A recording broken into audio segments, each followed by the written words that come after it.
Hi everyone, welcome back to the C3 SYD podcast. You are joined by Beck and Jackson, and we are kicking off a brand new series today called Here Comes the Sun. But not the Beatles song. No, not the Beatles song, capital S-O-N. Whoa. It's all about Christmas. I'm even in my Christmas shirt today, but let's get to it.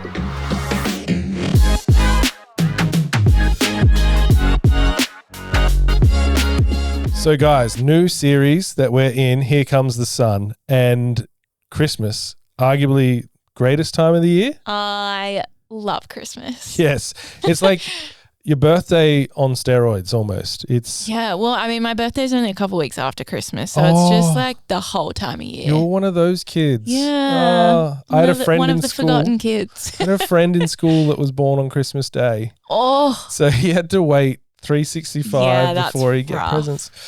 It's a bit tough, but yes, this series is going to be awesome. Mm-hmm. It's such a great time of year. You know, work's wrapping up for the year. Summer's started. yeah. It's just everything's feeling its vibes, isn't it? Yeah. You're like equal parts worn out from the year, but stoked for the break. Oh yeah, oh yeah, Christmas break. But I guess for us to kind of dive in to like understand why are we even having a break? Why are we even having Christmas? Why are we even unwrapping and giving presents and things like that? Really interesting stat. A few years ago, so it's probably progressed since then, but in 2021, a study was done. Under half the Australian population view Jesus as an actual person that lived. Whoa. So reframing that, Yeah.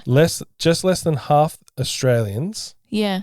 whole total population, don't really see Jesus as someone that lived. Wow. That's a lot of people just celebrating Christmas blindly, really. Yes. Yeah. Or just like for the traditions, the movies, the family time, the food, Yeah. all great things. But not knowing like what was, Yeah. why are we actually celebrating it? Yeah, that's a Pretty big wild stat. I can imagine it's probably like, shifted a little bit. Yeah. I don't really know in which way because I don't know. I feel like we're seeing more and more people like believing in Jesus now, but I just wonder if that would change the stat or if it's gotten even further. Yeah. But I mean, here at church, we Yeah. obviously believe in Jesus, and Christmas is a great time for us to be able to celebrate who he is, what he did for us, and the crazy way that he came to earth. I know, right? So Yeah.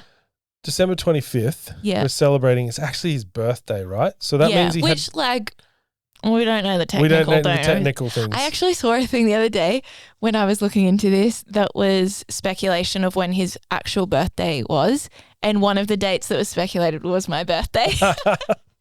And I was like, wow. Could have been because I guess it was phases of the moon. They were kind of like looking at things like that. Probably. Yeah. Calendars were different back then. Yeah. So, yeah, I guess we just have picked a date and we're celebrating the date. 25th of December is Jesus' birthday. So that is, I guess, number one, what Christmas is, right? That's why we're celebrating it. But I guess what we're going to be diving into in this series is a bit more about like, well, why did he come? Mm-hmm. If he came, how did he come? Yeah. What did he do? And this series is going to be quite interesting. Over the next 4 weeks, we're going to be unpacking in our services those topics. I'm quite excited because there's a lot to learn. Like, even though whether you're Christian, non-Christian, you're out there just searching, sometimes we just think that we can assume we know what the story was about. Yeah. But I'm excited to see what we're going to unpack. Like, what is God's plan? Well, speaking of story, Yeah.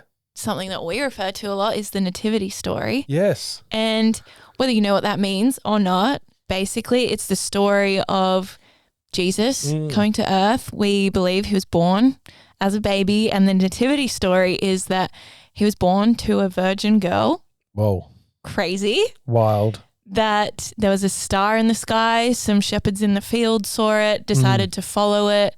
They found baby Jesus. Yeah. Then there's wise men who were under the ruling of a king who had heard about this birth and was like, that's a threat to my throne, and like sent men to kill the baby. Whoa. They got there and were like, no, this is miraculous. And they went with gifts. So Hey, presents. Yes. Presents.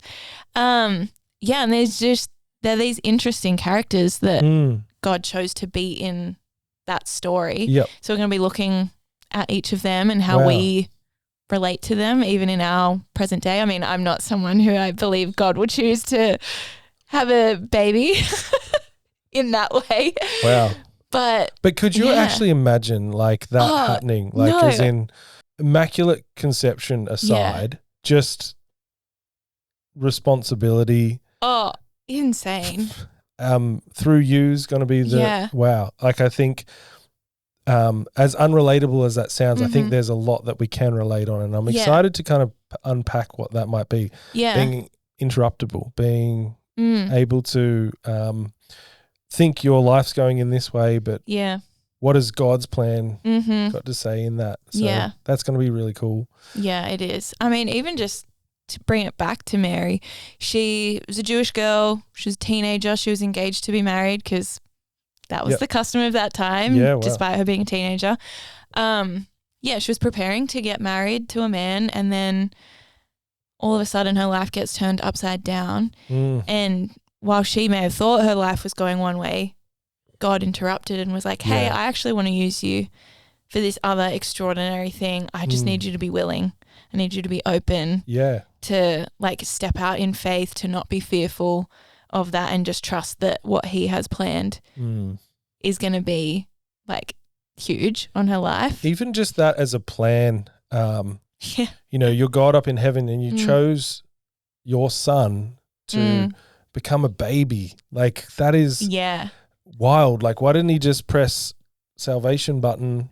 Totally. And that became the way. Like it's so interesting. I think there's a lot for us to unpack and to learn. What is salvation? What does it mean to be saved? To be able to what does it mean that God sent his son in a form of a baby that grew up, that lived a life that was human, but also felt all God. The things we feel. It's kind of beautiful thing to kind of recognize and remember the humanity. And I think that's part of Christmas. The part of the story of Christmas that we get to see is like that humanity side of God, because there's nothing more human or vulnerable than a baby. Totally. I was just going to say the vulnerability in the whole story is just insane. Like, as I mentioned before, the king, I think, is it King Herod? Does that sound right? Yeah, I think so. Yeah, King Herod, who... Yeah, like, I mean, because Jesus' birth had been prophesied and they didn't know what exactly that was going to look like. He just like caught wind of this is a significant birth. And so then he, like, as I said, sent people to like go and end his life because he just felt so threatened from the life that he was living, from the control that he had as being king and like sitting in that position. He just felt so threatened that he was like, no. Yeah. Must protect my thing. Wise men. Yeah. Send out these guys to follow and track a star in the sky. Like it is the greatest story ever told, but you start to like unpack these things and look at them and you're like, wow, that's a journey in itself. And like, what are the parallels even into our own lives of like, what are we searching for and what do we arrive at when we meet Jesus, and how does that change us? I think is really cool to see. Also, just the story of the shepherds. I know. Yeah. I know. Just working the night shift out in the field, tending to the sheep. Yeah. And then they saw a star in the sky that was bigger and brighter than others and followed it. And I think it's such a great representation of a lot of society is just that we are just doing our thing. Yeah, just going about our days, doing our jobs, earning our money, hanging out with friends, and then what happens when we look up and see something? See something different and decide to actually follow it. Yeah. And like look into it further. I'm also really excited because in this series we're going to be also have our Christmas parties. Which is like, you know, it's not like your work kind of Christmas party. It's totally. It's a full family Christmas party where we're going to be doing like nativity, which is, you know, always wonderful to see all the kids do that across all of our locations. Funny. So that's going to be really cute, like a wonderful time of the year. And I love the nativity. Like it's every year you get a Christmas card and there's like, you know, a manger and What's a manger, Jackson? It's a little area where Jesus was born. Yeah, it's like the little trough thing that animals ate out of. Yeah. Wow. Which is I know another like unexpected thing. Yeah. That the savior of the world, born as a baby, crazy in a crib. foods in a animals eating. And it wasn't even like in a hotel. Oh no. It wasn't just there was no room in the inn. Yeah, there was no room in the inn. Yeah, like I think it's like a great opportunity for us to just revisit these like things that are always sent. Like you probably got Christmas cards this year that had that on the front. You know, my mum, bless her, has like little nativity scenes set up every year in the house. Because it's like, you know, there's the tree that goes up and that has its symbols, but not necessarily Christian symbols. But the Christian symbol is the nativity because it is about the birth of Jesus. Yeah. And that's what Here Comes the Sun means. It is the arrival, the birth of Jesus. Yeah. So, yeah, it's going to be fun. Yeah, I'm very excited. Yes. I just love Christmas. And just lots of just fun things to kind of unpack. I think we get to see what are you hoping for in this series? What are you looking at? That is a great question. I just love reflecting on it every year, like Christmas and Easter, such big monument, like they're our big Christian holidays. Yeah, yeah. And I just love them every year to just reflect on how incredible like God is and the way that he has like woven things together. Like as we've just been unpacking, the story of his birth is crazy when you actually think about it. And so is Easter as well. Like to just, actually take the time to stop, to reflect, to think about it, and then to go, okay, this is crazy. I need to tell people about it. I need others to know. And I think it's just such a great time to be able to invite people in and have them hear about it too. And I just had this thought, it's something that's common to every single person. Yeah. We all were born. Totally. So it's I thought you meant like we all celebrate Christmas. I was like, well, most people. No, we were all born. Yeah. And I think what's wonderful about that is that like what was different about this birth is what we're kind of recognizing. Yeah. That the Son of God would come and why. So it's going to be really fun, like celebratory, but also just like lots to learn. Yeah. I'm really excited also for our Christmas services. We got the 24th and 25th, obviously celebrating on the day his big birthday. His official, not so official birthday. But yeah, I think it's going to be really cool. I'm really looking forward to what we're going to unpack on the podcast. Yeah. Each week as we kind of go through this as our series in our services. So yeah. Yeah, me too. I'm very excited. Well, that's all we have time for today in this episode. But as we've said multiple times, we're very excited for Christmas and to keep unpacking this further.